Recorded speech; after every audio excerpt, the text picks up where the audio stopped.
Olá, começa agora mais uma edição do podcast Justiça em Foco. Por aqui você fica por dentro de todos os seus direitos. E hoje o nosso assunto é direito do homem. E vamos para falar sobre esse assunto, a gente trouxe aqui nos nossos estúdios o Alexandre Paiva, que é presidente do Instituto de Defesa dos Direitos do Homem. Alexandre, seja bem-vindo ao nosso podcast. Antes de começar a falar sobre o direito do homem, vou pedir para você se apresentar. Quem é Alexandre Paiva? Perfeito. Mário, muito obrigado pelo convite, de bater esse papo contigo sobre direito, que é um dos temas que nós atuamos, até no nome do Instituto já consta, Direitos do Homem. E eu me apresento, meu nome é Alexandre Paiva, para quem não me conhece. @Paiva nas ruas, nas redes sociais, no Instagram. E hoje eu me identifico como um estudioso do direito. Não sou formado em direito, mas hoje eu me considero um pesquisador e estudioso do tema, porque acabei me tornando vítima da Lei Maria da Penha. Quando eu falo isso para as pessoas ficam até espantadas. Como assim, vítima? Fica até estranho, né, quando eu Né? falo assim, né? E até estranho um homem se colocar na posição de vítima, porque, em tese, para a sociedade, somente as mulheres podem ser vítimas, né? Então, já parte daí o preconceito. Porque se um homem fala que é vítima em uma relação com uma mulher, já passa a ser visto com preconceito. Peraí, como assim vítima? O homem, na sociedade, é quem oprime. O homem é o agressivo, o agressor, enfim. Então, eu me coloco como vítima de uma lei. E chega a soar realmente de maneira estranha para muitas pessoas. Mas quando você percebe que uma lei ela deixa de ser um instrumento para que você se defenda e passe a se tornar um instrumento de ataque, porque a Lei Maria da Penha hoje ela é um instrumento de ataque na mão de mulheres que querem promover vingança contra seus ex-companheiros. Em tese, a Lei Maria da Penha foi criada para proteger mulheres. Sim. Porém, na prática, o que nós estamos presenciando, e isso que gerou inclusive também a criação do Instituto, é que a Lei Maria da Penha ela não promove a segurança das mulheres, e a prova disso, não sou eu quem estou afirmando. Basta você pegar qualquer portal de imprensa, dá um Google e coloca lá, violência contra a mulher. Se pergunte, a violência contra a mulher está aumentando ou diminuindo? Você, mulher que me assiste, a violência contra a mulher está aumentando ou diminuindo? A Lei Maria da Penha completou 19 anos Ou seja, só para entender. nesse ano. Uhum. A violência contra a mulher só aumentou. Então, a Lei Maria da Penha não serve para o que ela se propõe a fazer. Mas será que então não há se a violência aumentou, não é porque, só para entender, Claro. para ficar, não é porque aumentou o número de registros a partir da Lei Maria da Penha? Só para eu entender um pouquinho. Aí você está pegando um ponto importante. Porque cria-se toda uma narrativa de violência contra a mulher em cima de denúncias. Denúncia é uma coisa, violência concreta é outra. Mas estou pegando aqui com relação a números concretos que o Estado dá. Por exemplo, a tal do feminicídio que criaram recentemente. Uhum. Toda vez, todo ano você vê o aumento do feminicídio. Todo ano, ano após ano, a mídia Sim. divulga o feminicídio aumenta. Então, Desde aí, 10 anos que foi criado, sim, há 10 anos que foi criado a lei do feminicídio, a gente vê anualmente cresce o número de mulheres mortas, né? e mulher, se pergunte, a Lei Maria da Penha está te ajudando em quê, então, se a lei não protege? Um arcabouço de proteção todo ele voltado para a proteção da mulher em cima de uma narrativa, de uma mentira, de uma farsa. De que o homem é o maior encarregado ou quem perpetra mais as violências no lar. E eu já provei em vídeos meus, Mário, posso até depois mandar o link, que está provado, com dados do Disque 100, que dentro dos lares, quem mais comete violência doméstica são as mulheres. Aí você me fala assim, mas contra quem? Contra outras mulheres, contra crianças, contra idosos, são dados oficiais, você não vê isso na imprensa. A mídia quer vender uma narrativa de proteção das mulheres. E se coloca lá que as mulheres são quem mais comete violência doméstica, como é que eles vão justificar esse avanço dessas leis que supostamente protegem mulher que não protege nada, na verdade? Como que funciona esse instituto? Quando que foi criado? O ano que foi criado? Como que foi juntou outras pessoas interessadas no tema? Como que foi essa Sim. idealização? Começou através do entendimento social de dezenas, centenas de homens, também mulheres, de que a coisa... Tem mulheres também participando? Temos mulheres, por exemplo, a nossa diretoria é composta por 5 mulheres. Na nossa diretoria de defesa dos direitos do homem, por exemplo, a vice-presidente é uma mulher, Marta Damasceno, advogada, é vice-presidente do Instituto. Eu sou um pesquisador jurídico, né? Eu sou uma pessoa que pesquisa e estuda sobre o tema porque me tornei ali vítima. Vi que não tinha defesa, vi que não tinha nada no sistema burocrático estatal brasileiro que me garantisse direito de ser pai e das minhas filhas de ter um pai presente. Aí nós começamos a falar na internet, eu comecei a falar, recebi muito ataque, críticas, mas muitos homens vieram, Paiva, tá acontecendo comigo, tá acontecendo comigo, tá acontecendo comigo. A coisa começou a escalar, a crescer, porque isso estava ali, ó, reprimido. Os homens quietos, calados, achando que era só com eles. Aí quando eu começo a falar, cara, é um boom. Os caras começam a estar acontecendo comigo. 3 anos que eu não vejo minha filha, 10 anos que eu não consigo ver meus filhos. Isso hoje é uma epidemia. A Lei Maria da Penha está proporcionando isso para as mulheres que após o divórcio querem eliminar esse homem da vida delas, só que tem um filho no meio do caminho.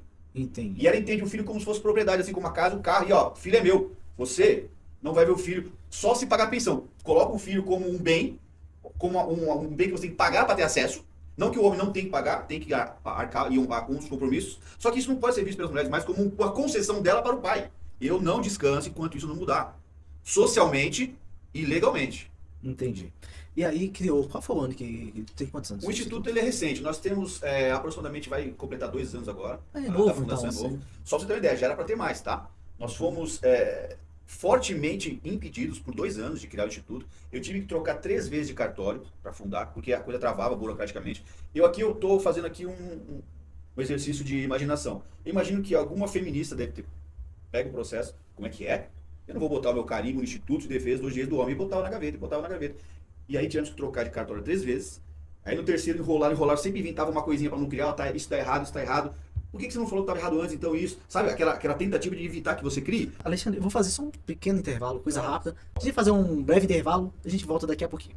A revista Justiça em Foco traz até você informação qualificada, análise crítica e temas relevantes do universo jurídico e social. Receba em sua casa uma publicação feita para quem acredita no poder do conhecimento e na importância da justiça. Justiça em Foco, à frente dos grandes temas jurídicos. Estamos de volta no nosso podcast Justiça em Foco e o assunto de hoje é Direito do Homem. Quem está falando com a gente sobre esse assunto é o Alexandre Paiva, que é presidente do Instituto Defesa do Homem. Alexandre, agora há pouco você estava falando com a gente a respeito da criação do surgimento desse instituto. Agora eu vou perguntar para você como que funciona a estrutura, como que é a atuação do Instituto Defesa do Homem. Perfeito. Defesa dos direitos do homem, né? Isso aí. Olha, é interessante frisar que dentro do Instituto nós temos uma ala bem graúda, eu diria, de mulheres. Dentro da diretoria, inclusive, é Olha meio a só, meio. interessante. E mostra que A diretoria é meio a meio? meio a Metade meio, mulheres? homens e mulheres. Ah, E bastante. entre os nossos filiados, a nossa estimativa é de que 30 a 35% dos filiados são mulheres. Então quase que é meio a meio. Como eu falei, muitas mulheres estão sentindo na pele, porque elas são mães, avós, filho, tem um filho, né? Uhum. Um homem na vida delas. Então o Instituto ele veio para entregar para esse homem a certeza de que ele agora tem um instituto que defende diretamente os seus interesses. Porque, infelizmente, no direito hoje, começaram a categorizar todos os setores de defesa. Ah, defesa do índio, defesa do negro, defesa do gay, defesa da mulher. Peraí, o homem ficou de fora? Havia ficado, agora não ficou mais. O ideal seria que não houvesse, na minha opinião. Que isso fosse uma coisa, de fato, como diz no artigo 5º, somos todos iguais perante a lei. Porém, na prática, não é assim. Criamos o instituto e hoje nós estamos em franca expansão. Nós atendemos, inclusive, esse instituto tem também o objetivo de atender esses homens que são vítimas. Juridicamente, psicologicamente, nós temos um grupo de apoio psicoemocional, né, que uma das nossas diretoras, ela coordena acho que 2 ou 3 encontros por semana, pelo menos 2, para que esses homens possam fazer uma espécie de terapia em grupo. Né? Um apoio psicoemocional para aquele homem que está enfrentando esse pesado fardo de ficar afastado dos filhos. Uma falsa denúncia, por exemplo, de um crime sexual que é gravíssimo. Porque isso, cara, é a coisa mais terrível que um homem pode enfrentar. E principalmente muitas mulheres, para causar mais impacto, acusam aquele homem de ter abusado sexualmente do próprio filho. Imagina a cabeça do filho, na história da família vai entrar isso. Em muitos casos estão sendo provados na justiça que é falsa acusação porque a mulher estava querendo punir o cara. Temos casos de um homem recentemente, essa mulher foi em 2022 ou 2023, que ele morreu na cadeia com essa acusação. Depois a mulher, não gente, pelo amor de Deus, eu falei isso só para dar um susto nele, o cara morreu na cadeia. Uma acusação grave como essa. Então nós damos um apoio para esse homem lidar com esse pesado fardo, né? O exemplo prático foi há uns anos o Neymar, né? Exato, o Neymar. É um caso que ganhou mídia, né? Agora, pelo fato do o grande cara problema é ser... esses homens comuns como eu e você, que não tem mídia. Esses caras eles entram em desespero, muitos acabam fazendo bobagem. Eu pensei em fazer bobagem no começo. Cara, eu nunca tinha imaginado que eu poderia pensar as atrocidades que eu pensei. Se eu fosse de fato um homem violento, cara, eu tinha feito muita bobagem. Muitos homens dizem isso pra mim, Paiva, ela faz isso comigo porque ela sabe que eu não sou violento. Porque se eu fosse violento, por exemplo, você vê no alto do morro, por exemplo, uma mulher pedir protetiva contra um traficante? Não, ela sabe que ele é violento. Ela sabe que ela corre risco de vida, mas ela não pede a protetiva, porque ela sabe que ele é violento. Se ela pedir, ela vai morrer. Geralmente as mulheres pedem contra o homem que ela sabe que não é violento, que não mata, que não faz nada contra ela. Isso encoraja ela, porque sabe que o cara não bate nela. A grande maioria pode ser assim, mas também tem aqueles casos que os caras realmente são violentos, né? Tem, não mas como eu te separar, falei, né? Como é que a protetiva vai... Esse dia eu postei na minha rede social, Mário. Aconteceu agora, foi... Que dia que é hoje? Dia 10 de setembro. Procurem aí, foi dia 7 de setembro, dia 8 de setembro. Em Santa Catarina, publiquei. A mulher tinha pedido protetiva, ele quebrou a protetiva. Ele foi preso. Quando ele saiu, ele matou ela. Um papel não protege nada. O cara que não quer fazer, ele faz. Então, vamos tirar da mente que essa lei protege as mulheres. Porque o homem que quer fazer, faz. Ponto. A mulher que está me assistindo sabe disso. É. Então, não que a mulher não tem que ter proteção. O que eu estou dizendo é que esse sistema que vende como proteção a mulher não protege. Como eu falei, a violência cresce, a violência aumenta, e os homens acabam se vendo, os homens inocentes acabam se vendo prejudicados. Isso está entrando em ebulição na sociedade. Compreendo. Então, é complicado. Então, eu entendo que nós temos que dar proteção às mulheres, só que isso não pode retirar do homem o direito dele da legítima defesa. O direito dele, olha só, a protetiva matou a presunção de inocência. Sabe disso, né, Mário? Porque a palavra da mulher já determina que você é agressor. Você é automaticamente afastado do seu lar apenas com a palavra de uma mulher. Como que funciona a atuação do Instituto, né? Você, Então, eu estava falando atendimento pra você, isso, psicossocial, jurídico, apoio jurídico é o seguinte, nós queríamos dar advogado de graça para todo mundo. Muitas pessoas nos procuram, pai, eu não tenho dinheiro para contratar um advogado. A gente dá um apoio como a gente pode. Alguns advogados do Instituto têm feito pro bono, alguns casos mais graves de pessoas que não têm condições. Só que nós temos limitações. Nosso Instituto é recente, é pequeno, tem pouco apoio. Não temos empresários que financiam, que se prontificam a ajudar. É um apoio que chega muito pouco, quase nada, é no peito e na raça. Então eu digo para as pessoas o seguinte, olha, no grupo você joga as suas dúvidas, tá? E aí você pode, tirando as dúvidas com profissionais especializados no direito do homem, você pode orientar aquele advogado que o Estado te proporciona de graça. Você já vai obter ali as informações dentro do nosso grupo, para que daí você possa dialogar com aquele advogado do Estado, que você vai buscar para te defender, você vai ter um mínimo de embasamento jurídico sabendo dos seus direitos. Infelizmente ainda não conseguimos dar advogado para todo mundo. Nosso sonho seria esse, se tivessem mega empresários que financiassem, nós contratávamos advogado para vários homens que estão passando por problemas gravíssimos aí. Ainda não podemos fazer isso, mas dentro do que nós podemos fazer, nós já atuamos. Dá uma filtrada nas informações para quem tem as dúvidas. Exato. E uma outra atuação forte do Instituto é politicamente falando, né? Eu estou aqui em Brasília, inclusive vim aqui através do Instituto, nós estamos aqui, eu estou passando uma temporada aqui em Brasília, para estar mais próximo dos deputados, então nós temos uma forte atuação política também. Alertar os deputados do problema, alertar os deputados das consequências do avanço de leis que privilegiam um lado em detrimento de outro. Isso cria mais essa cisão, essa guerra entre os sexos que dizem. Então os deputados têm que começar a prestar atenção. Então nós temos também esse viés. Dentro do Instituto também, é bom frisar, Mário, nós temos um departamento científico fazendo levantamentos de dados sobre essa problemática. O Estado não faz. Se você for procurar, por exemplo, na rede social ou no Google, dados da violência doméstica contra o homem, não existe. Dados sobre falsas denúncias, não existe. Então nós estamos promovendo esse levantamento através do nosso departamento científico dentro do Instituto. Então é um trabalho fundamental hoje na sociedade que infelizmente não tinha ninguém fazendo e agora tem. E no âmbito legislativo, como que se pode avaliar atualmente as leis em tramitação, até as leis já que em vigor, na visão do Instituto? Na visão do Instituto nós temos uma defasagem na defesa do homem. O homem hoje é um cidadão de terceira e quinta categoria. E eu deixo isso claro para os deputados. Sabe o que acontece, Mário? Muitos deles me falam em off, Paiva, eu sei, eles têm razão. Só que eles não têm coragem de botar a cara e falar, porque eles sabem que eles têm muito a perder. Voto feminino hoje, a maioria do eleitorado é mulher, é feminino. Então eles temem entrar nessa pauta, porque eles temem perder votos. Então eu me indigno com isso, mas eu não posso falar, eles não são obrigados a nada. Eu agradeço pela atenção. Eles não foram eleitos pela causa, não tem obrigação nenhuma conosco. Eu agradeço a atenção. Né? Só que eu digo, muito na minha rede social, não temos ninguém lá efetivamente, ativamente, mesmo assim, para valer, defendendo o direito dos homens especificamente. Porque infelizmente, repito, nós estamos setorizando as defesas, né, por grupos sociais. Então, hoje ainda não temos deputados lá que nos apoiem, mas tudo leva a crer que nós teremos em breve uma bancada se tudo der certo. Estamos trabalhando na construção de candidaturas. A minha ideia, meu sonho é lançar um por estado, um candidato por estado, né, e inclusive nós estamos organizando eventos no país todo. Tive um evento recentemente, uma reunião importante em Belo Horizonte. Teremos nosso segundo simpósio nacional esse ano na cidade do Rio de Janeiro, Mário. E políticos participam. O nosso primeiro foi em São Paulo, dia 30 de novembro do ano passado, em São Paulo, casa cheia, políticos presentes, né? Personalidades relevantes. Nós tivemos lá presentes, por exemplo, a deputada Ana Campanholo, de Santa Catarina, que é uma amiga minha, esteve presente. O deputado Lucas Bolvo, de São Paulo, que é o ex-marido da Cíntia Chagas, que está com problema também relacionado com a questão da Lei Maria da Penha.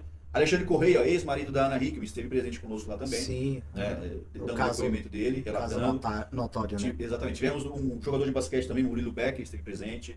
Carlinhos Mendigo esteve presente, que é um pai alienado quase 10 anos, afastado dos filhos, do filho. Então, quer dizer, a sociedade está começando a acordar e se agrupar. E o Instituto hoje é um núcleo agrupador dessa defesa do homem. E você falou do segundo simpósio, como que vai ser dia agora em novembro? Como em novembro. Conta pra gente mais sobre isso. Legal. Alô, Rio de Janeiro, prestem atenção, hein? Evento histórico.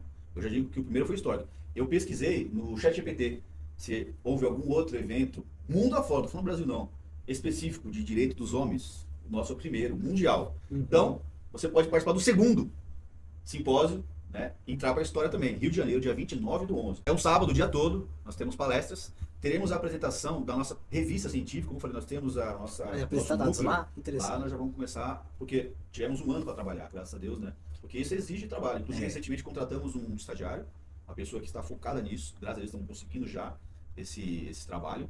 E lá nós vamos apresentar. Teremos também lá várias pessoas, várias celebridades, né?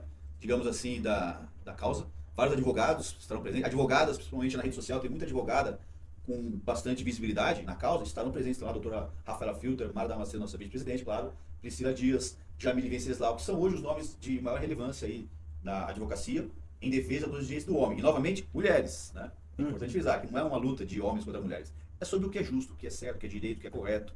Então nós temos homens e mulheres maus, temos homens e mulheres bons.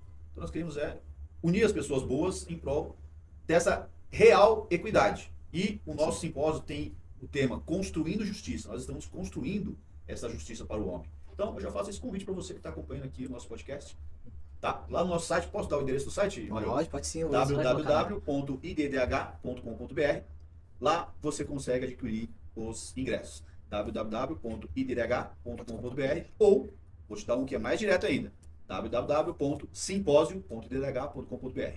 Esses dois endereços você consegue comprar os ingressos. Vai ingressos. colocar a tarde aí na tela para vocês seguirem E depois. se filia ao IDDH. O filiado tem um desconto, um baita de um desconto para participar do simpósio. Então já se filia, apoia esse trabalho. Você sabe da importância. Sabe que não tem ninguém fazendo. Valoriza, então, vem junto. Espero você lá no simpósio e dentro do instituto. Temos um grupo privado, tá? Isso é importante falar, que só faz parte desse grupo fechado quem se filia. E lá dentro a coisa acontece. Lá que a coisa acontece. Vem junto. E agora a gente encerra o nosso podcast. Eu agradecer aí a sua participação conosco. Vou passar a palavra para você se despedir. Se quiser acrescentar mais alguma informação, fique à vontade. Perfeito, Mário. Mais uma vez, muito obrigado pelo convite, pela disponibilidade de bater esse papo comigo, entender um pouquinho mais o que é o IDDH, o que é o Instituto, qual que é a real intenção do nosso trabalho, que não tem nada a ver com ódio às mulheres, tem sim a ver com amor à justiça, amor ao que é correto. Então, eu quero encerrar esse podcast, mais uma vez, convidando as pessoas a se informarem, pesquisarem, participarem, né, antes de acusarem de alguma coisa, tá? Alexandre Paiva, muito obrigado pela sua participação e o podcast Justiça em Foco fica por aqui. Se você quiser saber essa e outras notícias do Poder Judiciário, acesse o nosso site justiçaemfoco.com.br e siga as nossas redes sociais. Até mais!